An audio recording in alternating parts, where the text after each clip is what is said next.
ಈ ರೀತಿ ಫರ್ ಮ್ಯಾಟ್ಗಳೇನಿರ್ತವೆ, ಇದು ಕಾರ್ಪೆಟ್ಗಳೇನಿರ್ತವೆ, ಇದು ತುಂಬ ಮೇಂಟೆನೆನ್ಸ್ ಬೇಕಾಗುತ್ತೆ ವೀಕ್ಷಕರೇ. ಡೆಫಿನೆಟ್ಲಿ ಹೇಳ್ತಾ ಇದ್ದೀನಿ, ಇದನ್ನು ನೀವು ಪ್ರತಿ ವಾರಕ್ಕೊಮ್ಮೆ ಆದರೂ ಕೂಡ ಡಸ್ಟ್ ಕ್ಲೀನಿಂಗ್, ವ್ಯಾಕ್ಯೂಮ್ ಕ್ಲೀನಿಂಗನ್ನು ಮಾಡ್ತಾನೆ ಇರಬೇಕಾಗುತ್ತೆ. ಪ್ರತಿ ವಾರ, ಎವ್ರಿ ವೀಕ್ ಮಾಡ್ತಾನೆ ಇರಬೇಕು, ಲೈಫ್ ಲಾಂಗ್ ಮಾಡಬೇಕಾಗತ್ತೆ. ಅದ್ರ ಬದಲು ಕಾಮನ್ ಕಾರ್ಪೆಟ್ಗಳು ಅಥವಾ woollen or cotton finish easy to clean ಕಾರ್ಪೆಟ್ಗಳು, ಬ್ಲ್ಯಾಕ್ ಯಾರಿಗೆ ಇಷ್ಟ ಇದೆ ಅವರು ಹೈ ಗ್ಲಾಸಿ ಜೆಟ್ ಬ್ಲ್ಯಾಕನ್ನು ಯೂಸ್ ಮಾಡ್ತೀರಾ ಅಂತಂದರೆ ನಿಜವಾಗಿ ಕಡಿಮೆ ಯೂಸ್ ಮಾಡಿ, ದಯವಿಟ್ಟು ಕಡಿಮೆ ಯೂಸ್ ಮಾಡಿ. ಯಾಕಂತಂದರೆ ಇದು ತುಂಬಾ ಗಲೀಜಾಗುತ್ತೆ. ಇದರ ಮೇಲೆ ಒಂದು 4 ಕಾಳು ಧೂಳು ಕೂತ್ಕೊಂಡ್ರೂ ಕೂಡ ಗಲೀಜು ಕಾಣಿಸುತ್ತೆ. ಒಂದು ವೀಕಲ್ಲೆಲ್ಲ ನಿಮ್ಗೆ ಡಲ್ ಅನ್ಸೋಕ್ಕೆ ಸ್ಟಾರ್ಟ್ ಆಗುತ್ತೆ. ಅವಾಗ ನೋಡಿದ್ರೆ ಗಲೀಜಾಗಿದೆ, ಅದನ್ನು ಕ್ಲೀನ್ ಮಾಡ್ತೆ. ಎವ್ರಿ ವೀಕ್ ಕ್ಲೀನ್ ಮಾಡಬೇಕು. ಸೊ ನಾನೇನು ಹೇಳ್ತೀನಿ ಅಂದರೆ ಅಲ್ಲಿ ಇಲ್ಲಿ ಯೂಸ್ ಮಾಡಿ. ಚಿಕ್ಕ ಚಿಕ್ಕ ಸ್ಟ್ರೈಪ್ಸ್. ಇಟಾಲಿಯನ್ ಮಾರ್ಬಲ್, ತುಂಬ ಜನ ಇಟಾಲಿಯನ್ ಮಾರ್ಬಲ್ ಸಖತ್ತಾಗಿರುತ್ತೆ ಗುರು, ಕಮ್ಮಿ ರೇಟಿಗೆ ಸಿಗ್ತದೆ, ಹಾಕ್ಸ್ಬಿಡೋಣ. ಡೆಫಿನೆಟ್ಲಿ ಬೇಡ. ಇಟಾಲಿಯನ್ ಮಾರ್ಬಲ್ ಸೂಪರ್ ಕಾರ್ ಇದ್ದಂಗೆ, ಗೊತ್ತಾಯ್ತಲ್ವಾ? ಅದನ್ನು ಮೇಂಟೆನೆನ್ಸ್ ಮಾಡಲೇಬೇಕು. ಎಷ್ಟು ವರ್ಷಕ್ಕೊಮ್ಮೆ ಆದರೂ ಕೂಡ ಅದನ್ನು ಕಂಪ್ಲೀಟ್ ಪಾಲಿಷಿಂಗ್, 7 ಟೈಪ್ಸ್ ಆಫ್ ಪಾಲಿಷಿಂಗನ್ನು ಮಾಡಬೇಕಾಗುತ್ತೆ. ಅದ್ರ ಮೇಲ್ಗಡೆ ಒನ್ ಬೈ ಒನ್ ಮಲ್ಟಿ ಪಾಲಿಷಿಂಗ್ಸ್ ಮಾಡಬೇಕಾಗತ್ತೆ. ತುಂಬ ಕಾಸ್ಟ್ಲಿ ಆಗುತ್ತೆ. ಅದಕ್ಕೋಸ್ಕರ ಕಮ್ಮಿ ರೇಟಿಗೆ ಸಿಕ್ಕಿದ್ರು ಕೂಡ ಇಟಾಲಿಯನ್ ಮಾರ್ಬಲನ್ನು ನಿಮ್ಮ ಮನೇಲಿ ಹಾಕಿ. ಸಮಸ್ತ ಕನ್ನಡಿಗರಿಗೆ ನಮಸ್ತೆ ಮಾಡ್ತಿರುವಂಥ ನಾನು ನಿಮ್ಮ ಕನ್ನಡಕವರ ಬಂದಿನ ಒಂದು ಹೊಸ ವಿಡಿಯೋ ಜೊತೆ, ಒಂದು ಹೊಸ ಕನ್ಸ್ಟ್ರಕ್ಷನ್ ಇನ್ಫಾರ್ಮೇಷನ್ ಜೊತೆ. ಸೊ ಇಂದಿನ ಇನ್ಫಾರ್ಮೇಷನ್ ಕನ್ಸ್ಟ್ರಕ್ಷನ್ ಇನ್ಫಾರ್ಮೇಷನ್ ಅನ್ನೋಕ್ಕಿಂತ ಕನ್ಸ್ಟ್ರಕ್ಷನ್ ಆದ ನಂತರ ಬರುವಂಥ ಒಂದು ಇನ್ಫಾರ್ಮೇಷನ್ ಅಂತ ಹೇಳ್ಬೋದು. ನೋಡಿ, ನಾವು ನಮ್ಮ ಕನಸಿನ ಮನೆಯನ್ನು ತುಂಬ ಖುಷಿಯಿಂದ ಕಟ್ತೀವಿ. ಫುಲ್ ಎಕ್ಸೈಟ್ಮೆಂಟು, ಸಖತ್ತಾಗಿ ಕಟ್ಟಬೇಕು ಗುರು, ಇಷ್ಟು ರೂಮ್ ಮಾಡಬೇಕು ಅಂತ ಎಲ್ಲ ಮಾಡ್ತೀವಿ. ಮಲ್ಟಿ ರೂಮ್ಗಳನ್ನು ಮಾಡ್ತೀವಿ, ಮಲ್ಟಿ ಫ್ಲೋರ್ಸನ್ನು ಮಾಡ್ತೀವಿ, ಡಬಲ್ ಹೈಟನ್ನು ಮಾಡ್ತೀವಿ. ಎಲ್ಲ ಮಾಡಿಬಿಟ್ಟು 1 ವರ್ಷ ಆಗದ ಮೇಲೆ, ಹೌದು ವೀಕ್ಷಕರೇ, 1 ಇಯರ್ ಆಗುತ್ತೆ, ಎಲ್ಲ ಎಕ್ಸೈಟ್ಮೆಂಟ್ ಎಲ್ಲ ಮುಗಿಯತ್ತಲ್ಲ, ಆವಾಗ ಗೊತ್ತಾಗುತ್ತೆ, ಓ ಗುರು ಸಖತ್ ದೊಡ್ಡ ಮನೆಯೇ ಕಟ್ಬಿಟ್ಟಿದ್ದೀವಿ, ಪ್ರತಿದಿನ ಇದ್ರ ಕ್ಲೀನ್ ಮಾಡೋದ್ರಲ್ಲೇ ನಮ್ಮದು ಕತೆ ಮುಗೀತಾ ಇದೆ. ಹೌದು ವೀಕ್ಷಕರೇ, ಈ ಸಿಚುವೇಶನ್ ತುಂಬ ಜನರಿಗೆ ಬಂದಿರುತ್ತೆ. ಮನೆಯನ್ನು ದೊಡ್ಡ ಕಟ್ಬಿಟ್ಟಿದ್ದೀವಿ, ಆದರೆ ಪ್ರತಿದಿನ ಇದನ್ನು ಕ್ಲೀನ್ ಮಾಡೋದು ಹೇಗೆ ಗುರು ಅನ್ನೋದು ಕೂಡ ತುಂಬಾ ದೊಡ್ಡ ವಿಚಾರ ಅಂತ ಹೇಳ್ಬೋದು. ಸೊ ಇಂದಿನ ವಿಡಿಯೋದಲ್ಲಿ ಅನೇಕ ಟಿಪ್ಸ್ಗಳನ್ನು ಕೊಡ್ತೀನಿ. ಈ ಟಿಪ್ಸನ್ನು ನೀವು ಫಾಲೋ ಮಾಡಿದ್ರೆ ಡೆಫಿನೆಟ್ಲಿ ನಿಮಗೂ ಕೂಡ ಮುಂದಿನ ದಿನಗಳಲ್ಲಿ ಮನೆ ಎಷ್ಟು ದೊಡ್ಡದಾದರೂ ಕಟ್ಟಿ ನಿಮಗೆ ಕ್ಲೀನಿಂಗ್ನ ಟೆನ್ಷನ್, ಮೇಂಟೆನೆನ್ಸ್ ಫ್ರೀ ಮನೆಯನ್ನು ಇಲ್ಲಿ ಕಟ್ಬೋದು ವೀಕ್ಷಕರೇ. ಹಾಗಾದರೆ ಯಾವ್ಯಾವ ಪಾಯಿಂಟ್ಗಳು, ಬನ್ನಿ ಡಿಸ್ಕಸ್ ಮಾಡೋಣ.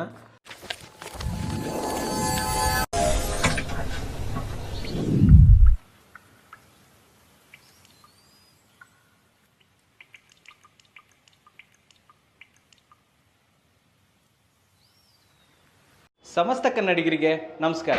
ಈಗ RCCಯಲ್ಲಿ ನಡೀತಾ ಇದೆ ಆಷಾಢ ಆಫರ್ ಏನು ಗೊತ್ತಾ? ನಿಮ್ಮ ಕನಸಿನ ಮನೆನ ನಮ್ಮ ಜೊತೆ ಅಂದರೆ RCC ಜೊತೆನಲ್ಲಿ ಏನಾರ ಕನ್ಸ್ಟ್ರಕ್ಷನ್ ಮಾಡಿಸ್ಕೊಂಡ್ರಿ ಅಂತ ಹೇಳಿದ್ರೆ ಅಪ್ ಟು 5 ಲಕ್ಷದವರೆಗೆ ಪ್ರೀಮಿಯಂ ಇಂಟೀರಿಯರು ಫ್ರೀ ಸಿಗುತ್ತೆ. ಈ ಆಫರ್ ಇರುವಂಥದ್ದು ಜುಲೈ 10ರಿಂದ ಆಗಸ್ಟ್ 10ವರೆಗೆ ಮಾತ್ರ, ಓನ್ಲಿ ಆಷಾಢದಲ್ಲಿ. ಸೊ ಪ್ರೊಫೆಷನಲ್ ವರ್ಕ್ ಬೇಕು, ಅದು ಕೈಗೆಟಕೋ ದರದಲ್ಲಿರಬೇಕು. 5 ಲಕ್ಷದ ಇಂಟೀರಿಯರ್ ಕೂಡ ಫ್ರೀ ಬೇಕು ಅಂದರೆ ನೀವು RCCನ ಚೂಸ್ ಮಾಡಬೇಕು. ಧನ್ಯವಾದಗಳು. ಸೊ ಮೊದಲನೇದಾಗಿ, ಮನೆಯಲ್ಲಿ ಬಳಸುವಂತಹ ಫರ್ನಿಚರ್ಗಳು, ಅದು ಯಾವುದೇ ಫರ್ನಿಚರ್ ಇರಲಿ, ಅದು ಅಪಾಲ್ಸ್ಟ್ರಿಯದಾಗಿದ್ದರೆ, ವುಡ್ ಆದರೆ ಪರವಾಗಿಲ್ಲ, ಕಂಪ್ಲೀಟ್ಲಿ ವುಡನ್ ಆದರೆ ಪರವಾಗಿಲ್ಲ, ಬಟ್ ಅಪಾಲ್ಸ್ಟ್ರಿ ಆ್ಯಡ್ ಮಾಡ್ತಾ ಇದ್ದೀರಾ, ತುಂಬ ಸೋಫಾ ಬರುತ್ತೆ ನೋಡಿ. ಸೊ ನಾನು ಹೇಳಬೇಕಾದ್ರೆ ಪಕ್ಕದಲ್ಲಿ ಫೋಟೋಸ್ ಬರ್ತಾ ಇರ್ಬೋದು. ಅಪಾಲ್ಸ್ಟ್ರಿ ವರ್ಕ್ ಸೋಫಾಸ್ಗಳನ್ನು ಯೂಸ್ ಮಾಡ್ತಾ ಇದ್ದೀರಾ, ಅಪಾಲ್ಸ್ಟ್ರಿ ವರ್ಕ್ ಇರುವಂತಹ ಬೆಡ್ಡನ್ನು ಯೂಸ್ ಮಾಡ್ತಿದ್ದೀರಾ ಅಂತಂದರೆ ಇಲ್ಲಿ ನೀವು ಲೈಟ್ ಶೇಡ್ಗೆ ಹೋಗಬೇಡಿ. ಹೌದು ವೀಕ್ಷಕರೇ, ಯಾವುದೇ ಕಾರಣಕ್ಕೂ ಲೈಟ್ ಶೇಡ್ಗೆ ಹೋಗಬೇಡಿ. ಆ್ಯಂಡ್ ಸ್ವೇಡ್ ಬಟ್ಟೆಗೆ ಇಲ್ಲಿ ಹೋಗಬೇಡಿ ವೀಕ್ಷಕರೇ. ಸ್ವೇಡ್ ಬಟ್ಟೆ ಅದರಲ್ಲೂ ಲೈಟ್ ಇದೆ ಅಂತಂತಂದರೆ ಡೆಫಿನೆಟ್ಲಿ ಇಲ್ಲಿ ಜಸ್ಟ್ ನಿಮ್ಮ ಕೈಯಲ್ಲಿರುವ ಧೂಳು, ಕೈಯಲ್ಲಿರುವ ಕಲೆನೇ ಸಾಕು. ಓವರ್ ದ ಪೀರಿಯಡ್ಸಲ್ಲಿ ಒಂದು 6 ತಿಂಗಳು ಆಗೋದ್ರೊಳಗಡೆ ನಿಮ್ಮ ಕೈಯ ಗಲೀಜೆ ಅದ್ರ ಮೇಲೆ ಬಿದ್ದುಬಿಟ್ಟು ತುಂಬ ಗಲೀಜಾಗುತ್ತೆ ಅಂತ ಹೇಳ್ಬೋದು. ಕಲೆಗಳು ತುಂಬ ಕಾಣಿಸುತ್ತೆ. ಆದ್ದರಿಂದ ನೀವು ಆದಷ್ಟು ಡಾರ್ಕರ್ ಶೇಡ್ಸ್ಗೆ ಹೋಗಿ ವೀಕ್ಷಕರೇ. ಬಟ್ ತುಂಬ ಜನರಿಗೆ ಇಲ್ಲ, ನಮ್ಗೆ ಲೈಟೇ ಶೇಡ್ ಇಷ್ಟ ಆಗಿದೆ ಅಂತಂತಂದರೆ ಬಟ್ಟೆ ಚೇಂಜ್ ಮಾಡಿ. ಬಟ್ಟೆ ನೀವು ಬೇಕಾದರೆ ಜೂಟ್ ಫ್ಯಾಬ್ರಿಕ್ಕಿಗೆ ಹೋಗ್ಬೋದು, ವಾಟರ್ ರೆಪಲೆಂಟ್ ಫ್ಯಾಬ್ರಿಕ್ ಬರುತ್ತೆ, ಆ ಫ್ಯಾಬ್ರಿಕ್ಕಿಗೆ ಇಲ್ಲಿ ಹೋಗ್ಬೋದು ವೀಕ್ಷಕರೇ. ಬಟ್ ತುಂಬ ಲೈಟರ್ ಶೇಡ್ಸ್ ಬೇಡ ವೀಕ್ಷಕರೇ. ಆದಷ್ಟು ಮೀಡಿಯಮ್ ಶೇಡ್ ಅಥವಾ ಡಾರ್ಕರ್ ಶೇಡ್ ಫರ್ನಿಚರ್ ತೊಗೊಂಬಂದರೆ ನಿಮಗೆ ಇಲ್ಲಿ ಫರ್ನಿಚರ್ ಬಟ್ಟೆಗಳನ್ನು ಕ್ಲೀನ್ ಮಾಡುವಂಥದ್ದು, ಸೋಫಾ ಕ್ಲೀನಿಂಗ್ ಮಾಡಿಸೋದು ಕರೆಸುವಂಥದ್ದು, ಅಥವಾ ನೀವೇ ರೆಗ್ಯುಲರ್ ಆಗಿ ಸೋಫಾ ಕ್ಲೀನ್ ಮಾಡುವಂತಹ ತಲೆ ಬಿಸಿಗಳು ಇಲ್ಲಿ ತಪ್ಪತ್ತೆ ವೀಕ್ಷಕರೇ. ಸೊ ನೆಕ್ಸ್ಟ್ ಬಂದುಬಿಟ್ಟು ಲೇಟೆಸ್ಟ್ ಟ್ರೆಂಡಿಂಗ್ ಫರ್ ಮ್ಯಾಟ್ಗಳು ಅಥವಾ ಈ ನಮ್ಮ ಕಾರ್ಪೆಟ್ಗಳು. ಹೌದು ವೀಕ್ಷಕರೇ, ಕಾರ್ಪೆಟ್ ಕೂಡ ಫರ್ ಕಾರ್ಪೆಟ್ ಬರ್ತಾ ಇದೆ, ತುಂಬ ಸಕ್ಕತ್ತಾಗಿರುತ್ತೆ. ಅದು ರ್ಯಾಬಿಟ್ ಫರ್ ಥರ ಇರುತ್ತೆ. ತುಂಬ ಜನ ಇದನ್ನೆಲ್ಲ ನೋಡಿಬಿಟ್ಟು ಮನೆಗಳಿಗೆ ಇದನ್ನು ಆಪ್ಟ್ ಮಾಡ್ತಾರೆ ಅಂತ ಹೇಳ್ಬೋದು. ಆದರೆ ಗಮನದಲ್ಲಿರಲಿ, ಈ ರೀತಿ ಫರ್ ಮ್ಯಾಟ್ಗಳೇನಿರ್ತವೆ, ಇದು ಕಾರ್ಪೆಟ್ಗಳೇನಿರ್ತವೆ, ಇದು ತುಂಬ ಮೇಂಟೆನೆನ್ಸ್ ಬೇಕಾಗುತ್ತೆ ವೀಕ್ಷಕರೇ. ಡೆಫಿನೆಟ್ಲಿ ಹೇಳ್ತಾ ಇದ್ದೀನಿ, ಇದನ್ನು ನೀವು ಪ್ರತಿ ವಾರಕ್ಕೊಮ್ಮೆ ಆದರೂ ಕೂಡ ಡಸ್ಟ್ ಕ್ಲೀನಿಂಗ್, ವ್ಯಾಕ್ಯೂಮ್ ಕ್ಲೀನಿಂಗನ್ನು ಮಾಡ್ತಾನೆ ಇರಬೇಕಾಗುತ್ತೆ. ಪ್ರತಿ ವಾರ, ಎವ್ರಿ ವೀಕ್ ಮಾಡ್ತಾನೆ ಇರಬೇಕು, ಲೈಫ್ ಲಾಂಗ್ ಮಾಡಬೇಕಾಗತ್ತೆ. ಅದ್ರ ಬದಲು ಕಾಮನ್ ಕಾರ್ಪೆಟ್ಗಳು ಅಥವಾ woollen or cotton finish easy to clean ಕಾರ್ಪೆಟ್ಗಳು ತುಂಬ ಸಿಗುತ್ತೆ, ಅದಕ್ಕೆ ನೀವು ಹೋಗ್ಬೋದು. ಯಾವ ಥರ ಕಾರ್ಪೆಟ್ ಅಂತ ಇಲ್ಲಿ ಪಕ್ಕದಲ್ಲಿ ನೋಡ್ತಾ ಇರ್ಬೋದು. ಫರ್ರು ಕೂಡ ನಾನು ಮಾತಾಡಬೇಕಾದ್ರೆ ಬಂದಿರ್ಬೋದು, ತುಂಬ ಕಡೆ ನೋಡಿರ್ತೀರಾ, ಇನ್ಸ್ಟಾದಲ್ಲಿ ನೋಡಿರ್ತೀರಾ, ಹೊರಗಡೆ ನೋಡಿರ್ತೀರ, ನಮ್ಮ ವೀಡಿಯೋಸಲ್ಲಿ ತುಂಬ ಕಡೆ ನೋಡಿರ್ತೀರ. ದಯವಿಟ್ಟು ಇದರ ಮೇಂಟೆನೆನ್ಸ್ ತುಂಬ ಇದೆ, ನೋಡೋಕ್ಕೆ ಎಷ್ಟು ಚೆನ್ನಾಗಿದೆ ಅಷ್ಟು ಮೇಂಟೆನೆನ್ಸ್ ಇದೆ. ಆದ್ದರಿಂದ ಇದನ್ನು ಅವಾಯ್ಡ್ ಮಾಡೋದು ಬೆಸ್ಟು. ಮೇಂಟೆನೆನ್ಸ್ ಬೇಡ ಅಂದರೆ ಇಲ್ಲ ಗುರು ಮೇಂಟೆನೆನ್ಸ್ ಇರಲಿ, ನಾವು ನೋಡೋಕೆ ಚೆನ್ನಾಗಿರಬೇಕು ಅಂತಂದರೆ ಡೆಫಿನೆಟ್ಲಿ ನೀವು ಇದನ್ನು ಯೂಸ್ ಮಾಡ್ಬೋದು, ಚೆನ್ನಾಗಿರುತ್ತೆ. ಸೊ ಹಿಂದಿನ ವೀಡಿಯೋದಲ್ಲಿ ನಾನು ಅದೇ ಹೇಳ್ತಾ ಇದ್ದೀನಲ್ಲ, ಇಲ್ಲಿ ನೋಡೋಕ್ಕೆ ಚೆನ್ನಾಗಿರಬೇಕು, ಖತರ್ನಾಕಾಗಿರಬೇಕು, ಮೇಂಟೆನೆನ್ಸ್ ರೆಡಿ ಇದ್ದೀರಾ ಅಂತಂದರೆ ಯಾವ್ದಾರು ಹಾಕ್ಕೊಳ್ಳಿ, ತೊಂದರೆ ಇಲ್ಲ. ಆದರೆ ನಮಗೆ ಮೇಂಟೆನೆನ್ಸ್ ಆಗಲ್ಲ ಗುರು ಅಂತ ನಮ್ಮಲ್ಲಿ ಇರೋದು ಒಬ್ಬರು ಲೇಡೀಸು ಎಲ್ಲ ಮಾಡೋಕ್ಕಾಗಲ್ಲ ಅಂತಂದರೆ ಡೆಫಿನೆಟ್ಲಿ ನಾನು ಹೇಳೋ ಮಾತನ್ನು ನೀವು ಕೇಳಿದ್ರೆ ಒಳ್ಳೆಯದು ಅಂತ ಹೇಳೋಕ್ಕೆ ಇಷ್ಟಪಡ್ತೀನಿ. ಸೊ ನೆಕ್ಸ್ಟ್ ಬರ್ತಾ ಇರೋದು ಓಪನ್ ಶೆಲ್ಫ್ಸ್ಗಳು. ಹೌದು, ಮನೆಯಲ್ಲಿ ಎಷ್ಟು ಕಡಿಮೆ ಆಯಿತು ಅಷ್ಟು ಓಪನ್ ಶೆಲ್ಫ್ಸ್ಗಳನ್ನು ಯೂಸ್ ಮಾಡಿ. ಎಸ್ಪೆಷಲಿ ಕಿಚನ್ನಲ್ಲಂತೂ ಓಪನ್ ಶೆಲ್ಫನ್ನು ನಾನು ರೆಕಮೆಂಡೇ ಮಾಡೋದಿಲ್ಲ. ಹೌದು ವೀಕ್ಷಕರೇ, ಓಪನ್ ಶೆಲ್ಫ್ಸ್ ಬೇಡ. ಈವನ್ ಗ್ಲಾಸ್ ಶಟರ್ಸ್ ಆದರೂ ಹಾಕಿ ತೊಂದರೆ ಇಲ್ಲ, ಯಾವ ಶಟರ್ಸ್ ಆದರೂ ಹಾಕಿ, ಶಟರ್ಡ್ ಇರಲಿ, ಅಂದರೆ ಬಾಗಿಲುಗಳಿರಲಿ. ಓಕೆ, ಸೊ ಟಿ ವಿ ಹತ್ರನೂ ಅಷ್ಟೇ. ಕೆಲವೊಬ್ರು ಏನು ಮಾಡ್ತಾರೆ ಗೊತ್ತಾ, ಡಿ ಟಿ ಎಚ್ ಏರಿಯಾವನ್ನು ಓಪನ್ ಬಿಟ್ಬಿಡ್ತಾರೆ. ಬೇಡ ವೀಕ್ಷಕರೇ, ಗ್ಲಾಸನ್ನು ಇಂಟಿಗ್ರೇಟ್ ಮಾಡಿ. ಓಪನ್ ಬಿಟ್ಟರೆ ಡೆಫಿನೆಟ್ಲಿ ಅಲ್ಲಿ ಧೂಳು ಕುತ್ಕೊಳ್ಳುತ್ತೆ ಅಂತ ಹೇಳ್ಬೋದು, ಧೂಳು ಬಂದೇ ಬರುತ್ತೆ. ಕ್ಲೋಸ್ ಮಾಡಿದ್ರೆ ಧೂಳು ಬರಲ್ಲ ಅಂತಲ್ಲ, ಬಟ್ ಅದು ನಿಮಗೆ ಇಲ್ಲಿ 50 to 60% ಕಟ್ ಆಫ್ ಆಗುತ್ತೆ. ಒಂದು ವಾರಕ್ಕೆ ಇಡೀ ಇದೆಲ್ಲ ಕ್ಲೀನ್ ಮಾಡೋ ಬದಲು ತಿಂಗಳಿಗೆ ಒಂದ್ಸತಿ ಕ್ಲೀನ್ ಮಾಡ್ಬೋದು ಅಷ್ಟೇ. ಇದೇ ಡಿಫ್ರೆನ್ಸ್ ಅಂತ ಹೇಳ್ಬೋದು. ವಾರಕ್ಕೆ ಒಂದ್ಸತಿ ಕ್ಲೀನ್ ಮಾಡ್ತೀರಾ, ತಿಂಗಳಿಗೆ ಒಂದ್ಸತಿ ಕ್ಲೀನ್ ಮಾಡ್ತೀರಾ, ನೀವು ಡಿಸೈಡ್ ಮಾಡಿ. ಬೇಕಾದರೆ ಯಾವುದೇ ಲೈಕ್ ಇದಿರ್ಬೋದು, ಶೋಕೇಸ್ಗಳಿರ್ಬೋದು, ವಾಲ್ ಪಾರ್ಟಿಷನ್ಸ್ಗಳಿರ್ಬೋದು, ಪ್ರತಿಯೊಂದನ್ನು ಕೂಡ ಗ್ಲಾಸಲ್ಲಾದರೂ ನೀವು ಕವರ್ ಮಾಡಿ. ನಿಮ್ಗೆ ಕಾಣಿಸ್ಬೇಕು, ಲುಕ್ ಇರಬೇಕು ಅಂದರೆ ಗ್ಲಾಸ್ ಪಾರ್ಟಿಷನ್ಸ್ ಮಾಡಿಸಿ, ಶಟರ್ಸನ್ನು ಮಾಡಿಸಿ, ಒಳಗಡೆ ನೀವು ಲೈಟನ್ನು ಇಂಟಿಗ್ರೇಟ್ ಮಾಡಿಬಿಟ್ಟು ಡೆಫಿನೆಟ್ಲಿ ನೀವು ಲುಕ್ಕನ್ನು ಕೂಡ ಎನ್ಹಾನ್ಸ್ಮೆಂಟನ್ನು ಕೂಡ ಪಡಿಬೋದು. ಜೊತೆಯಲ್ಲಿ ಧೂಳನ್ನು, ಡಸ್ಟನ್ನು ಕೂಡ ಇಲ್ಲಿ ಅವಾಯ್ಡ್ ಮಾಡ್ಬೋದು. ಓಪನ್ ಶೆಲ್ಫ್ಸ್ಗೆ ನೋ ಅಂತ ಹೇಳೋಕ್ಕೆ ಇಷ್ಟಪಡ್ತೀನಿ. ಸೊ ನೆಕ್ಸ್ಟ್ ಬರ್ತಾ ಇರುವಂಥದ್ದು ಗ್ಲಾಸ್ಗಳು. ಯಾವ್ಯಾವ ರೀತಿ ಗ್ಲಾಸ್ಗಳನ್ನು ಎಲ್ಲೆಲ್ಲಿ ಯೂಸ್ ಮಾಡಬೇಕು ವೀಕ್ಷಕರೇ, ಯಾವುದೇ ಕಾರಣಕ್ಕೂ ಕೂಡ ಡೈನಿಂಗ್ ಟೇಬಲ್ ಮೇಲೆ ಗ್ಲಾಸನ್ನು ಯೂಸ್ ಮಾಡೋಕ್ಕೆ ಹೋಗಬೇಡಿ. ಇಲ್ಲಿ ನೀವು ಮಾಮೂಲಿ ಪ್ಲೇನ್ ವುಡ್ ಫಿನಿಶ್ ಆದರೂ ಪರವಾಗಿಲ್ಲ, ಗ್ರನೈಟ್ ಫಿನಿಶ್ ಆದರೂ ಪರವಾಗಿಲ್ಲ, ಇಲ್ಲ ಮಾರ್ಬಲ್ ಫಿನಿಶ್ ಸಿಗ್ತಾ ಇದೆಯಾ, ಮಾರ್ಬಲ್ ಫಿನಿಶ್ ಆದರೂ ಕೂಡ ಪರವಾಗಿಲ್ಲ. ಗ್ಲಾಸ್ ತುಂಬಾ ಗಲೀಜಾಗುತ್ತೆ. ಗ್ರಾನೈಟ್ ಮತ್ತು ಮಾರ್ಬಲ್ಗೆ ಕಂಪೇರ್ ಮಾಡಿದ್ರೆ ಗ್ಲಾಸ್ ಎಷ್ಟು ಗಲೀಜಾಗುತ್ತೆ ಅಂತ ನಿಮ್ಗೆ ಹೇಳೋಕ್ಕಾಗೋದಿಲ್ಲ. ಆ್ಯಂಡ್ ಈವನ್ ತುಂಬ ಜನ ಏನು ಮಾಡ್ತಾರೆ ಅಂತಂದರೆ ವುಡ್ಡನ್ನು ತಂದುಬಿಟ್ಟು ಅದ್ರ ಮೇಲ್ಗಡೆ ಗ್ಲಾಸನ್ನು ಹಾಕ್ತೀರ. ತುಂಬ ಸಲ ಏನಾಗುತ್ತೆ ಅಂದರೆ ಅದ್ರ ಒಳಗಡೆ ಗ್ಯಾಪ್ ಇರುತ್ತೆ ಗೊತ್ತಾ, ಗ್ಯಾಪ್ ಒಳಗಡೆ ನೀರಿರ್ಬೋದು, ಧೂಳಿರ್ಬೋದು ಹೋಗ್ಬಿಟ್ಟು ಸೇರ್ಕೊಂಡ್ಬಿಡುತ್ತೆ ವೀಕ್ಷಕರು. ಅದು ಕೂಡ ತುಂಬ ಕಷ್ಟ ಅದನ್ನು ಕ್ಲೀನ್ ಮಾಡೋದು. ಅದಕ್ಕೆ ನೀವು ಯಾವಾಗಲೇ ಒಂದು ಡೈನಿಂಗ್ ಟೇಬಲ್ ವುಡನ್ ತೊಗೊತಾ ಇದ್ದಾರೆ, ಆದಮೇಲೆ ಗ್ಲಾಸ್ ತೊಗೊತಾ ಇದ್ದರೆ ಅಂದರೆ ಮಧ್ಯದಲ್ಲಿ ಕೆಲವೊಂದು ಇದು ಬರುತ್ತೆ, ವಾಷರ್ಸ್ಗಳು ಬರ್ತವೆ, ವಾಷರ್ಸ್ಗಳನ್ನು ಇನ್ಸ್ಟಾಲ್ ಮಾಡಿ. ಆವಾಗ ಸ್ವಲ್ಪ ಎಲಿವೇಟ್ ಆಗುತ್ತೆ, ಮೇಲ್ಗಡೆ ಹೋಗುತ್ತೆ, ಒಳಗಡೆ ಕ್ಲೀನ್ ಮಾಡ್ಕೊಳ್ಳೋದಕ್ಕೂ ಕೂಡ ಈಸಿ ಜಾಗ ಸಿಗುತ್ತೆ ಅಂತ ಹೇಳ್ಕೊಬೋದು. ಕ್ಲೀನ್ ಮಾಡೋದು ಕೂಡ ಈಸಿ ಆಗುತ್ತೆ. ಇಲ್ಲಾಂತಂದರೆ ಇಡೀ ಗ್ಲಾಸನ್ನು ತೆಗಿಬೇಕು, ಕ್ಲೀನ್ ಮಾಡಬೇಕು, ಗ್ಲಾಸನ್ನು ಇಡಬೇಕು. ಆ್ಯಂಡ್ ಗ್ಲಾಸ್ ಹೆವಿ ಆಗಿರೋದ್ರಿಂದ ಒಡೆದೋಗೋ ಸಾಧ್ಯತೆಗಳು ಕೂಡ ಇರುತ್ತೆ ಅಂತ ಹೇಳ್ಬೋದು ವೀಕ್ಷಕರೇ. ಸೊ ಆದ್ದರಿಂದ ದಯವಿಟ್ಟು go for like stone finish dining ಟೇಬಲ್ಗಳನ್ನು ಯೂಸ್ ಮಾಡೋದು ಬೆಸ್ಟ್ ಅಂತ ಹೇಳೋಕ್ಕೆ ಇಷ್ಟಪಡ್ತೀನಿ. ಜೊತೆಯಲ್ಲಿ ಕ್ರಾಕರೀಸು ಅಷ್ಟೇ, ಕ್ರಾಕರಿಗಳಲ್ಲೂ ಕೂಡ ತುಂಬ ಜನ ಗ್ಲಾಸನ್ನು ಇನ್ಸ್ಟಾಲ್ ಮಾಡ್ತಾರೆ. ಬಟ್ ಇಲ್ಲೂ ಕೂಡ ವುಡನ್ ಫಿನಿಷನ್ನೇ ಕೊಡಿ, ನೋಡೋಕ್ಕೂ ಚೆನ್ನಾಗಿರುತ್ತೆ. ಲೈಟ್ಸ್ಗಳನ್ನು ಯೂಸ್ ಮಾಡಿ, ಗ್ಲಾಸ್ ಡೋರನ್ನು ಯೂಸ್ ಮಾಡಿ, ಗ್ಲಾಸ್ ಶೆಲ್ಫ್ಸ್ಗಳನ್ನು ಯೂಸ್ ಮಾಡಿದಾಗ ಕ್ಲೀನಿಂಗ್ ಇಲ್ಲಿ ಜಾಸ್ತಿ ಇರುತ್ತೆ ವೀಕ್ಷಕರೇ. ಸೊ ನೆಕ್ಸ್ಟ್ ಬರ್ತಾ ಇರುವಂಥದ್ದು ಬ್ಲ್ಯಾಕ್. ಹೌದು ವೀಕ್ಷಕರೇ, ಹೈ ಗ್ಲಾಸಿ ಬ್ಲ್ಯಾಕ್ ಲ್ಯಾಮಿನೇಟ್ಸ್ಗಳನ್ನು ಯೂಸ್ ಮಾಡುವಂಥದ್ದು. ಹೌದು, ಇದು ನಿಜವಾಗ್ಲೂ ಎಲ್ಲಾದರೂ ಯೂಸ್ ಮಾಡಿ, wardrobe, T V unit, kitchen ಎಲ್ಲಾದರೂ ಅಷ್ಟೇ. ಬ್ಲ್ಯಾಕ್ ಯಾರಿಗೆ ಇಷ್ಟ ಇದೆ ಅವರು ಹೈ ಗ್ಲಾಸಿ ಜೆಟ್ ಬ್ಲ್ಯಾಕನ್ನು ಯೂಸ್ ಮಾಡ್ತೀರಾ ಅಂತಂದರೆ ನಿಜವಾಗ್ಲೂ ಕಡಿಮೆ ಯೂಸ್ ಮಾಡಿ, ದಯವಿಟ್ಟು ಕಡಿಮೆ ಯೂಸ್ ಮಾಡಿ. ಯಾಕಂತಂದರೆ ಇದು ತುಂಬಾ ಗಲೀಜಾಗುತ್ತೆ. ಇದರ ಮೇಲೆ ಒಂದು 4 ಕಾಳು ಧೂಳು ಕೂತ್ಕೊಂಡ್ರೂ ಕೂಡ ಗಲೀಜು ಕಾಣಿಸುತ್ತೆ. ಒಂದು ವೀಕಲ್ಲೆಲ್ಲ ನಿಮ್ಗೆ ಡಲ್ ಅನ್ಸೋಕ್ಕೆ ಸ್ಟಾರ್ಟ್ ಆಗುತ್ತೆ. ಆವಾಗ ನೋಡಿದ್ರೆ ಗಲೀಜಾಗಿದೆ, ಅದನ್ನು ಕ್ಲೀನ್ ಮಾಡ್ತೆ, ಎವ್ರಿ ವೀಕ್ ಕ್ಲೀನ್ ಮಾಡಬೇಕು.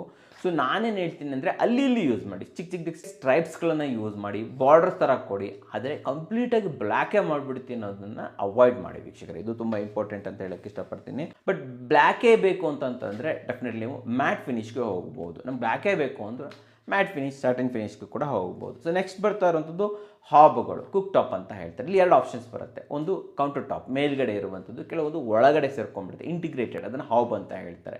ಸೊ ನಿಮಗೆ ನೋಡೋಕ್ಕೆ ಸಖತ್ತಾಗಿರಬೇಕು, ಮೇಂಟೆನೆನ್ಸ್ ಕೂಡ ಓಕೆ ಅಂತಂದರೆ ಹಾಬ್ಗೆ ಹೋಗಿ. ಇಲ್ಲಾಗರು ನೋಡೋಕ್ಕೂ ಚೆನ್ನಾಗಿರಬೇಕು, ಮೇಂಟೆನೆನ್ಸು ಇರಬಾರ್ದು ಅಂತಂದರೆ ನೀವು ಕುಕ್ ಟಾಪ್ಗೆ ಹೋಗ್ಬೋದು. ಕುಕ್ ಟಾಪ್ಗಳು ಕೂಡ ತುಂಬ ಚೆನ್ನಾಗಿರೋದೆಲ್ಲ ಬಂದಿದೆ ಇವಾಗ, ನೋಡೋಕ್ಕೂ ಕೂಡ ತುಂಬ ಚೆನ್ನಾಗಿರುತ್ತೆ.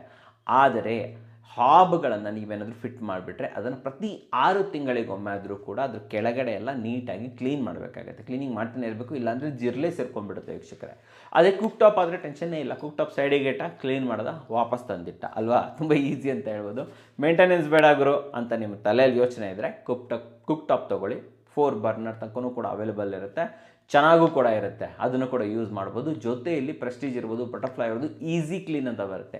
ಈಸಿ ಕ್ಲೀನ್ ಇಡೀ ನಿಮ್ಮ ಏನು ಟಾಪ್ ಇರುತ್ತಲ್ವ, ಕುಕ್ ಮಾಡ್ತಿರಲ್ಲ, ಟಾಪನ್ನೇ ಹಿಂಗೆ ಎತ್ಬೋದು, ಈ ಥರ ಓಪನ್ ಮಾಡ್ಬೋದು, ಪಕ್ಕದಲ್ಲಿ ವಿಡಿಯೋ ಇದು ಬರ್ತಾ ಇರುತ್ತೆ, ಫೋಟೋಸ್ ಬರ್ತಾ ಇರುತ್ತೆ. ಆ ರೀತಿ ಬರ್ನರ್ನೇ ಕಂಪ್ಲೀಟಾಗಿ ಎತ್ತುವಂತಹ ಆಪ್ಷನ್ಸ್ ಇರುವಂತಹ ಕುಕ್ ಟಾಪ್ಗಳು ಕೂಡ ಬರ್ತಾ ಇದೆ, ಅದನ್ನು ಕೂಡ ಯೂಸ್ ಮಾಡಿ. ಅದರಿಂದನೂ ಕೂಡ ಈಸಿ ಕ್ಲೀನ್ ಆಗ್ತದೆ. ಹೆಸರೇ easy clean, actually easy clean ಮಾಡ್ಬೋದು. ಸೊ ನೆಕ್ಸ್ಟ್ ಬರ್ತಾ ಇರೋಂಥದ್ದು ಪೇಂಟ್.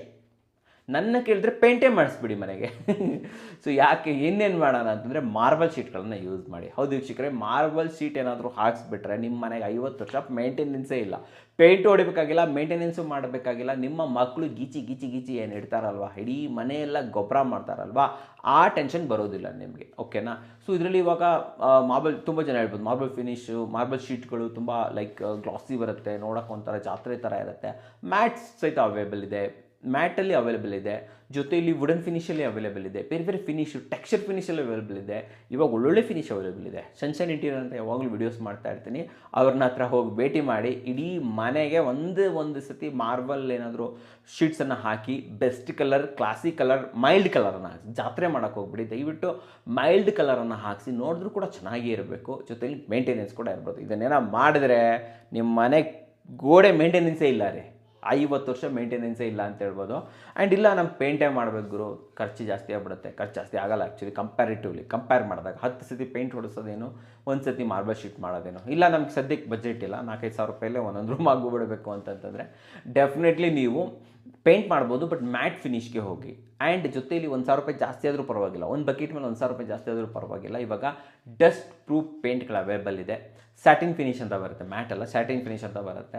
ಆ್ಯಂಡ್ ಆಯಿಲ್ ಪೇಂಟ್ಗಳು ಬರ್ತವೆ, ಆಯಿಲ್ ಬೇಸ್ಡ್ ಪೇಂಟ್ಗಳು ಬರ್ತದೆ. ಆಯಿಲ್ ಬೇಸ್ಡ್ ಪೇಂಟನ್ನು ಜಾಸ್ತಿ ಯೂಸ್ ಮಾಡಿ. ಬಾರ್ಡರ್ ಥರ ತೊಗೊಳ್ಳಿ, 4 ಫೀಟ್ ಬಾರ್ಡರ್ ತೊಗೊಳ್ಳಿ. ಹಳೆ ಕಾಲದಲ್ಲೆಲ್ಲ ಮಾಡ್ತಿದ್ರು ಗೊತ್ತಾ, ಹಳೆ ಮನೆಗಳಲ್ಲಿ 4 to 5 ಫೀಟ್ ಏನಂತಂದರೆ ಆಯಿಲ್ ಪೇಂಟನ್ನು ಹೊಡಿಸ್ತಾಯಿದ್ರು, ಅದ್ರ ಮೇಲ್ಗಡೆ ಮಾಮೂಲಿ ಪೇಂಟನ್ನು ಹೊಡಿಸ್ತಿದ್ರು. ಅದನ್ನು ವಾಪಸ್ ತೊಗೊಂಬನ್ನಿ, ಬಾರ್ಡರ್ ಥರ ಒಂದು ಇದು ಕೊಟ್ಬಿಟ್ಟು ಅದ್ರ 4 ಫೀಟ್ ತನಕ ನೀವು ಆಯಿಲ್ ಪೇಂಟ್ ಹೊಡಿಸ್ಬಿಟ್ಟು ಅದ್ರ ಮೇಲ್ಗಡೆ ಒಂದು white border, black border, colourful ಬಾರ್ಡ್ರನ್ನು ತೊಗೊಂಡೋಗಿ ಅದ್ರ ಮೇಲ್ಗಡೆ ಮಾಮೂಲಿ ನಿಮ್ಮದು ಏನು ಪೇಂಟ್ ಇರುತ್ತೆ, ಕಾಮನ್ ಪೇಂಟ್ಸ್ ಇರುತ್ತೆ, ವಾಟರ್ ಬೇಸ್ಡ್ ಪೇಂಟ್ಸ್ ಇರುತ್ತೆ, ಅದನ್ನು ಯೂಸ್ ಮಾಡಿ. ಸೊ ಈ ಥರ ಮಾಡೋದ್ರಿಂದ ನೋಡೋಕ್ಕೂ ಕೂಡ ಲುಕ್ ಚೆನ್ನಾಗಾಯಿತು, ಓಲ್ಡ್ ಲುಕ್ ಬಂತು.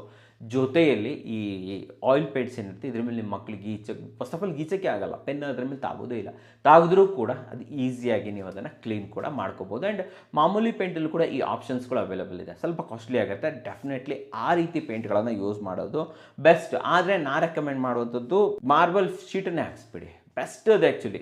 ಆ ಥರನೂ ಕೂಡ ಯೂಸ್ ಮಾಡ್ಬೋದು. Next Italian marble. ತುಂಬ ಜನ ಇಟಾಲಿಯನ್ ಮಾರ್ಬಲ್ ಸಖತ್ತಾಗಿರುತ್ತೆ ಗುರು, ಕಮ್ಮಿ ರೇಟಿಗೆ ಸಿಗ್ತದೆ, ಹಾಕ್ಸ್ಬಿಡೋಣ. ಡೆಫಿನೆಟ್ಲಿ ಬೇಡ. ಇಟಾಲಿಯನ್ ಮಾರ್ಬಲ್ ಸೂಪರ್ ಕಾರ್ ಇದ್ದಂಗೆ, ಗೊತ್ತಾಯ್ತಲ್ವಾ? ಅದನ್ನು ಮೇಂಟೆನೆನ್ಸ್ ಮಾಡಲೇಬೇಕು. ಎಷ್ಟು ವರ್ಷಕ್ಕೊಮ್ಮೆ ಆದರೂ ಕೂಡ ಅದನ್ನು ಕಂಪ್ಲೀಟ್ ಪಾಲಿಷಿಂಗ್ 7 ಟೈಪ್ಸ್ ಆಫ್ ಪಾಲಿಷಿಂಗನ್ನು ಮಾಡಬೇಕಾಗುತ್ತೆ. ಅದ್ರ ಮೇಲ್ಗಡೆ 1 by 1 ಮಲ್ಟಿ ಪಾಲಿಷಿಂಗ್ಸ್ ಮಾಡಬೇಕಾಗತ್ತೆ, ತುಂಬ ಕಾಸ್ಟ್ಲಿ ಆಗುತ್ತೆ. ಅದಕ್ಕೋಸ್ಕರ ಕಮ್ಮಿ ರೇಟಿಗೆ ಸಿಕ್ಕಿದ್ರೂ ಕೂಡ ಇಟಾಲಿಯನ್ ಮಾರ್ಬಲನ್ನು ನಿಮ್ಮ ಮನೇಲಿ ಹಾಕಿಸ್ಬೇಡಿ. ಅನ್ಲೆಸ್ ನೀವು ಮೇಂಟೆನೆನ್ಸ್ ಮಾಡೋಕ್ಕೆ ರೆಡಿ ಇದೆ, ಖರ್ಚು ಮಾಡೋಕ್ಕೆ ರೆಡಿ ಇದೆಯೋ ಕೂಡ ಲುಕ್ ಸಾಕಾಗಿರಬೇಕು ಅಂತಂದರೆ ನಿಮ್ಮ ಮೇಂಟೆನೆನ್ಸ್ ಬಗ್ಗೆ ನಾನು ಹೇಳ್ಕೊಡ್ಬೇಕಾಗೇ ಇಲ್ಲ. ಸೊ ಮೇಂಟೆನೆನ್ಸ್ ಮಾಡ್ಕೋಬೋದು, ಬಟ್ ಅವೆಲ್ಲ ಬೇಡ, ನೋಡೋಕ್ಕೂ ಚೆನ್ನಾಗಿರಬೇಕು ಅಂತಂದರೆ ಮಾರ್ಬಲ್ ಫಿನಿಷ್ನ ಗ್ರನೈಟ್ಗಳು ಬರ್ತಾ ಇದೆ, ಅದನ್ನು ಯೂಸ್ ಮಾಡಿ. ಸ್ಮಾರ್ಟ್ ಮಾರ್ಬಲನ್ನು ಯೂಸ್ ಮಾಡಿ. ಇದನ್ನು ಹೇಳ್ತೀನಿ, ಒಂದು ವಿಡಿಯೋ ಮಾಡಿದ್ದೀನಿ ರೀ, ಎಷ್ಟು ಚೆನ್ನಾಗಿ ಮಾಡಿದ್ದೀನಿ, ಅದ್ಮೇಲೆ ಹತ್ತಿ ಕುಡಿದು ಆದರೂ ಹೊಡೆಯೋದಿಲ್ಲ ಅಂಥ ಸ್ಮಾರ್ಟ್ ಮಾರ್ಬಲ್ ಅವೈಲೇಬಲ್ ಇದೆ. ವೆರೈಟಿ ಸ್ಟೋನ್ಸಲ್ಲಿ ಡೆಫಿನೆಟ್ಲಿ ಅಲ್ಲೂ ಕೂಡ ಹೋಗ್ಬಿಟ್ಟು ಸ್ಮಾರ್ಟ್ ಮಾರ್ಬಲ್ಗಳನ್ನು ತೊಗೊಂಬನ್ನಿ. ತುಂಬ ಈಸಿ, ಏನೂ ಆಗಲ್ಲ, ಅದು ಮಾರ್ಬಲ್ ಥರನೂ ಇರುತ್ತೆ. ಆ್ಯಂಡ್ ಜೊತೆಲಿ ಸೀಮ್ಲೆಸ್ ಎಕ್ಸ್ಪೀರಿಯನ್ಸ್ ಕೊಡುತ್ತೆ. ಕ್ಲೀನಿಂಗ್ ಕೂಡ ತುಂಬ ಈಸಿ ಅಂತ ಹೇಳ್ಬೋದು ವೀಕ್ಷಕರೇ. ನೆಕ್ಸ್ಟ್ ಬರೋದು ರೋಬೋ ಕ್ಲೀನರ್. ಈಗೆಲ್ಲ ಬಂದಿದ್ದೆಲ್ಲ ರೋಬೋ, ಇಡೀ ಮನೆಯೆಲ್ಲ ಓಡಾಡ್ತಾ ಇರುತ್ತೆ ಕ್ಲೀನ್ ಮಾಡಿ. ತುಂಬ ಜನ ಏನು ಇದು ಗಿಮಿಕ್ಕು ಯಾಕೆ ಚೆನ್ನಾಗಿರಲ್ಲ ಅಂತ ಹೇಳ್ತಾರೆ. ವೀಕ್ಷಕರೇ, ಚೆನ್ನಾಗಿರುತ್ತೆ, ಡೆಫಿನೆಟ್ಲಿ ಚೆನ್ನಾಗಿರುತ್ತೆ. ಆ್ಯಂಡ್ ರೆಗ್ಯುಲರ್ ಇಂಟರ್ವೆಲಲ್ಲಿ ನಿಮಗೆ ಗೊತ್ತಿಲ್ಲದಂಗೆ ಕ್ಲೀನ್ ಮಾಡ್ಕೊತಾ ಇರುತ್ತೆ. ಅದು ತುಂಬ ಇಂಪಾರ್ಟೆಂಟ್. ಅದಕ್ಕೆ ಇಷ್ಟು ಟೈಮ್ ಅಂತ ಸೆಟಪ್ ಮಾಡಿಬಿಟ್ರೆ ದಿನಕ್ಕೆ 4 ಸತಿ ಕ್ಲೀನ್ ಮಾಡೋದಂದ್ರೆ ನೀವೇನೋ ಕೆಲಸ ಮಾಡ್ತಾ ಇರ್ತೀರ, ತನ್ನ ಪಾಡಿಗೆ ತಾನು ಬರುತ್ತೆ, ಎಲ್ಲ ಕಡೆ ಕ್ಲೀನ್ ಮಾಡ್ಕೊಂಡು ಹೋಗ್ತಾ ಇರುತ್ತೆ. ಸೊ ನಿಮಗೆ ಕಸ ಗುಡಿಸುವ, ನೆಲ ಒರೆಸುವ ಒಂದು ದೊಡ್ಡ ತಲೆ ಬಿಸಿನ ಇದು ತಪ್ಪಿಸುತ್ತೆ ಅಂತ ಹೇಳ್ಬೋದು. ಮಲ್ಟಿಪಲ್ ಟೈಮ್ಸ್ ಕ್ಲೀನ್ ಮಾಡುತ್ತೆ, ತುಂಬ ಇಂಪಾರ್ಟೆಂಟು. ಆ್ಯಂಡ್ ಜೊತೆಲಿ ನಾನು ನಿಮ್ಗೆ ರಿಕ್ವೆಸ್ಟ್ ಮಾಡುವಂಥದ್ದು, ಒಳ್ಳೆ ಕ್ವಾಲಿಟಿ ರೋಬೋ ಕ್ಲೀನರನ್ನು ತೊಗೊಳ್ಳಿ. ಇದ್ರ ಮೇಲೆ ಒಂದು ವಿಡಿಯೋ ಮಾಡಿಬಿಡ್ತೀನಿ, ಓಕೆ? ನಾನು ನೆಕ್ಸ್ಟ್ ವಿಡಿಯೋದಲ್ಲಿ ರೋಬೋ ಕ್ಲೀನ್ ಯಾವ್ದು ಬೆಟರು, ಯಾವ ಕೆಪಾಸಿಟಿಲಿ ತೊಗೊಬೇಕು, ಜೊತೆಲಿ ಯಾವ ಬ್ರ್ಯಾಂಡ್ ಚೆನ್ನಾಗಿರುತ್ತೆ, ಪವರ್ ಬ್ಯಾಕಪ್ ಎಷ್ಟಿರಬೇಕು, ಪ್ರತಿಯೊಂದ್ರ ಮೇಲೂ ಕೂಡ ಕಂಪ್ಲೀಟಾಗಿ ಮನೆಗೆ ಯಾವ ರೋಬೋ ಕ್ಲೀನರ್ ಚೆನ್ನಾಗಿರುತ್ತೆ ಅಂತ ಹೇಳ್ಬಿಟ್ಟು ಒಂದು ವಿಡಿಯೋನ ಮಾಡ್ತೀನಿ. ದಯವಿಟ್ಟು ಕಮೆಂಟ್ ಸೆಕ್ಷನಲ್ಲಿ ಬೇಕು ಅಂತ ಕಂಟಿನ್ಯೂ ಮಾಡಿ. ರೋಬೋ ಕ್ಲೀನರ್ ನಿಮ್ಗೆ ಇಷ್ಟ, ವ್ಯಾಕ್ಯೂಮ್ ಕ್ಲೀನರು ಅಥವಾ ಕ್ಲೀನಿಂಗ್ ಐಟಮ್ಸ್ ಬೇಕು, ಕ್ಲೀನಿಂಗ್ ವಿಡಿಯೋ ಬೇಕು, ಅದ್ರ ಬಗ್ಗೆ ಹೇಳಿದ್ರೆ, ಕಮೆಂಟ್ಸ್ ಮಾಡಿದ್ರೆ ಡೆಫಿನೆಟ್ಲಿ ನಾನು ನಿಮಗೆ ಆ ವಿಡಿಯೋಸನ್ನು ಕೂಡ ತಗೊಂಡು ಬರ್ತೀನಿ ವೀಕ್ಷಕರೇ. ರೋಬೋ ಕ್ಲೀನರ್ ಬಗ್ಗೆನೇ ಗೊತ್ತಾಯ್ತಲ್ವಾ. ಸೊ ನೆಕ್ಸ್ಟ್ ಬರ್ತಾ ಇರುವಂಥದ್ದು ಲೂವರ್ಸ್, ರಾಪ್ಟರ್ಸ್ ಅಂತ ಕೂಡ ಕರೀತಾರೆ. ಸೊ ಲ್ಯಾಪ್ಟರ್ಸಲ್ಲಿ ತುಂಬ ಗ್ರೂವ್ಸ್ಗಳು ಬರ್ತವೆ, ಅದರಲ್ಲಿ ಎಸ್ಪೆಷಲಿ ಸಣ್ಣ ಗ್ರೂವ್ಸ್ ಬರೋದೆಲ್ಲ ಸಿಗುತ್ತೆ ಈ ಕಾಲದಲ್ಲಿ. ದಯವಿಟ್ಟು ಅವಾಯ್ಡ್ ಮಾಡಿ ವೀಕ್ಷಕರೇ. ಹೌದು, ಫಸ್ಟ್ ಆಫ್ ಆಲ್ ರಾಪ್ಟರ್ಸ್ ಕಾಲ ಮುಗೀತು, ಆಲ್ಮೋಸ್ಟ್ ಪ್ರತಿಯೊಂದು ಕಡೆ ಅದೇ ಯೂಸ್ ಮಾಡ್ತಾ ಇದ್ದಾರೆ, ಬಿಟ್ಬಿಡಿ ಅದನ್ನು. ಅದರ ಬದಲು PU ಸ್ಟೋನ್ ಕ್ಲಾಡಿಂಗ್ಗಳು ಬರ್ತಾ ಇದೆ, ಅದನ್ನೇ ಯೂಸ್ ಮಾಡಿ. ಜೊತೆಯಲ್ಲಿ ಹಾಫ್ ರೌಂಡ್ ಫ್ಲೂಟೆಡ್ ಪ್ಯಾನಲ್ಗಳು ಬರ್ತಾ ಇದೆ, ಅದನ್ನೇ ಯೂಸ್ ಮಾಡಿ. ಇನ್ನರ್ ಹಾಫ್ ಇರುತ್ತೆ, ಇನ್ನರ್ ರೌಂಡ್ ಇರುತ್ತೆ, ಅದನ್ನು ಯೂಸ್ ಮಾಡಿ, ತುಂಬ ಚೆನ್ನಾಗಿರುತ್ತೆ ಅಂತ ಹೇಳ್ಬೋದು. ಮೇನಾಗಿ PU ಸ್ಟೋನ್ ಕ್ಲಾಡಿಂಗ್ ಇದೆಯಲ್ಲ, ಅದು ಲುಕ್ ಸಕ್ಕತ್ತಾಗಿರುತ್ತೆ ಅಂತ ಹೇಳ್ಬೋದು. PU ಸ್ಟೋನ್ ಕ್ಲಾಡಿಂಗು ಜೊತೆಯಲ್ಲಿ ಸ್ಟೋನ್ ಫಿನಿಶ್ ಇರುವಂತಹ ಲ್ಯಾಮಿನೇಟ್ಸ್ಗಳನ್ನು ಯೂಸ್ ಮಾಡ್ಬೋದು, ವಾಲ್ಪೇಪರ್ಗಳನ್ನು ಯೂಸ್ ಮಾಡ್ಬೋದು. ಆದರೆ ಈ ಗ್ರೂವ್ ಇರುವಂತಹ ರಾಪ್ಟರ್ಸ್ಗಳಿದೆಯಲ್ಲ, ಅವನ್ನು ಬಿಟ್ಬಿಡಿ. ಅದ್ರ ಒಳಗಡೆ ಧೂಳು ತುಂಬಿಕೊಳ್ಳುತ್ತೆ, ಗಲೀಜಾಗುತ್ತೆ, ಹುಳಗಳು ಸೇರ್ಕೊಂಡ್ಬಿಡ್ತವೆ. ಇದು ಕೂಡ ತುಂಬ ಸಮಸ್ಯೆಗಳು ಬರ್ತಾ ಇದೆ. ಮೇಂಟೆನೆನ್ಸ್ ಇಲ್ಲಿ ಬೇಕಾಗುತ್ತೆ ವೀಕ್ಷಕರೇ, ಗೊತ್ತಾಯ್ತಲ್ವಾ. ಸೊ ನೆಕ್ಸ್ಟ್ ಬರ್ತಾ ಇರುವಂಥದ್ದು ಫ್ಯಾನ್ ಮೇಲೆ ಆ್ಯಕ್ಚುಲಿ ತುಂಬ ಧೂಳು ಕುತ್ಕೊಳ್ಳುವಂಥದ್ದು. ನಮ್ಮ ಮಹಿಳೆಯರು ಎಲ್ಲರೂ ಹತ್ಕೊಂಡು ಕ್ಲೀನ್ ಮಾಡ್ತಾನೆ ಇರ್ತೀರ, ಫ್ಯಾನನ್ನು ಕ್ಲೀನ್ ಮಾಡ್ತಾನೆ ಇರ್ತೀರ. ಒನ್ ಟೈಮ್ ಇನ್ವೆಸ್ಟ್ಮೆಂಟ್ ಒಂದು ಒಳ್ಳೆ ಐಡಿಯಾ ಹೇಳ್ತೀನಿ ಕೇಳಿ. ಒಂದು 10-12 ಸಾವಿರ ಅಪ್ ಟು 15 ಸಾವಿರ ರೂಪಾಯಿದು ಡಸ್ಟ್ ರೆಸಿಸ್ಟೆನ್ಸ್ ಫ್ಯಾನ್ಗಳು ಬರ್ತವೆ.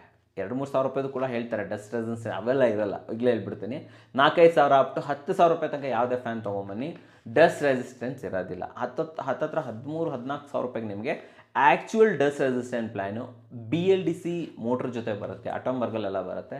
ಡೆಫಿನೆಟ್ಲಿ ಅದನ್ನು ಯೂಸ್ ಮಾಡ್ಬೋದು. ಕಾಸ್ಟ್ ಆಗುತ್ತೆ, ಖರ್ಚಾಗುತ್ತೆ, ಆದರೆ ಒನ್ ಟೈಮ್ ಇನ್ವೆಸ್ಟ್ಮೆಂಟ್. ಒಂದು ಸತಿ ತೊಗೊಂಬಂದರೆ ಡೆಫಿನೆಟ್ಲಿ ಇದು ನಿಮಗೆ ಲೈಫ್ ಟೈಮ್ ಅದರ ಮೇಲ್ಗಡೆ ಕಸ ತೆಗಿಬೇಕು, ಅದರದ್ದು ಇದಕ್ಕೆ ಏಣಿ ಹಾಕ್ಕೊಂಡು ಉಜ್ಜುತ್ತಾ ಇರಬೇಕು, ಅವೆಲ್ಲ ಸಮಸ್ಯೆಗಳು ಇರೋದಿಲ್ಲ. One time investment. So next ಬರ್ತಾ ಇರುವಂಥದ್ದು ಕರ್ಟನ್ಸ್ಗಳನ್ನು ಯೂಸ್ ಮಾಡುವಂಥದ್ದು. ಹೌದು ವೀಕ್ಷಕರೇ, ಕರ್ಟನ್ಸ್, ಲಾಂಗ್ ಕರ್ಟನ್ಸ್ ಕೆಳಗಡೆಯಿಂದ ಹೆವಿ ಇರಬೇಕು, ಬೇಸ್ ಹೆವಿ ಇರಬೇಕು. ಯಾಕೆ ಗೊತ್ತಾ, ಚಿಕ್ಕದಾಗಿ ಗಾಳಿ ಬಂದರೂ ಕರ್ಟನ್ಸ್ ಆರೋಗುತ್ತೆ, ಧೂಳೆಲ್ಲ ಒಳಗಡೆ ಬರುತ್ತೆ, ಆ ಥರದಿರಬಾರ್ದು. ಆಲ್ಮೋಸ್ಟ್ ಕರ್ಟನ್ಸನ್ನು ಕ್ಲೋಸ್ ಇಡಿ, ಬೆಳಕು ಬೇಕಲ್ವಾ. ಶೇಡೆಡ್ ಕರ್ಟನ್ಸನ್ನು ಯೂಸ್ ಮಾಡಿ, ಡಬಲ್ ಶೇಡೆಡ್ ಬರುತ್ತೆ. ಸೊ ಒಂದು ಮೇನ್ ಡಾರ್ಕ್ ಶೇಡ್ ತೆಗೆದುಬಿಟ್ಟು ಲೈಟರ್ ಶೇಡನ್ನು ಹಾಕಿಬಿಟ್ರೆ ಬೆಳಕು ಬರುತ್ತೆ, ಧೂಳು ಬರೋದಿಲ್ಲ ವೀಕ್ಷಕರೇ. ಆ್ಯಂಡ್ ಇವಾಗಂತೂ ಕೂಡ ರೋಲಿಂಗ್ ಕರ್ಟನ್ಸ್ಗಳು ಬರ್ತಾ ಇದೆ. ಓಕೆ, ರೋಲಿಂಗ್ ಕರ್ಟನ್ಸ್ ಹಿಂಗೆ ಎಳೆಯೋದಷ್ಟೇ ಅಲ್ಲ, ಚಾನಲ್ ಒಳಗಡೆ ಇರುತ್ತೆ, ಅದನ್ನು ಕೂಡ ನೀವು ಯೂಸ್ ಮಾಡ್ಬೋದು. ಮೇನ್ ಡೋರ್ಗೂ ಯೂಸ್ ಮಾಡ್ಬೋದು, ವಿಂಡೋಸ್ಗೂ ಕೂಡ ಯೂಸ್ ಮಾಡ್ಬೋದು. ಮೇನ್ ಡೋರ್ಗೂ ಯೂಸ್ ಮಾಡಿ ವೀಕ್ಷಕರೇ, ಮೇನ್ ಡೋರ್ಗೂ ನೀವು ಕರ್ಟನ್ಸ್ಗಳನ್ನು ಯೂಸ್ ಮಾಡಿ. ಇವಾಗ ಮ್ಯಾಗ್ನೆಟಿಕ್ ಕರ್ಟನ್ಸ್ ಬರುತ್ತೆ, ಇದರಿಂದ ನಿಮಗೆ ಇನ್ಸೆಕ್ಟ್ ಅವಾಯ್ಡ್ ಆಗುತ್ತೆ, ಜೊತೆಯಲ್ಲಿ ಧೂಳು ಕೂಡ ಅವಾಯ್ಡ್ ಆಗುತ್ತೆ. ತುಂಬ ಮನೆಗಳಲ್ಲಿ ಏನು ಮಾಡ್ತಾರೆ ಅಂದರೆ ಡೋರ್ ಓಪನ್ ಇರುತ್ತೆ, ಆಲ್ಮೋಸ್ಟ್ ಈ ಮಲೆನಾಡು ಇರ್ಬೋದು, ನಮ್ಮೂರ ಕಡೆ ಎಲ್ಲ ಆಲ್ಮೋಸ್ಟ್ ಡೋರ್ ಓಪನೇ ಇರುತ್ತೆ, ಯಾರೂ ಡೋರ್ನ ಕ್ಲೋಸ್ ಮಾಡೋದಿಲ್ಲ. ಆದರೆ ಬೆಂಗಳೂರು ಸೈಡಲ್ಲೆಲ್ಲ ಆಲ್ಮೋಸ್ಟ್ ಡೋರ್ ಕ್ಲೋಸ್ ಮಾಡ್ತಾರೆ, ಒಳ್ಳೆಯದೇ, ಗಾಳಿ ಇದು ಧೂಳು ಬರೋದಿಲ್ಲ ಅಂತ ಹೇಳ್ಬೋದು.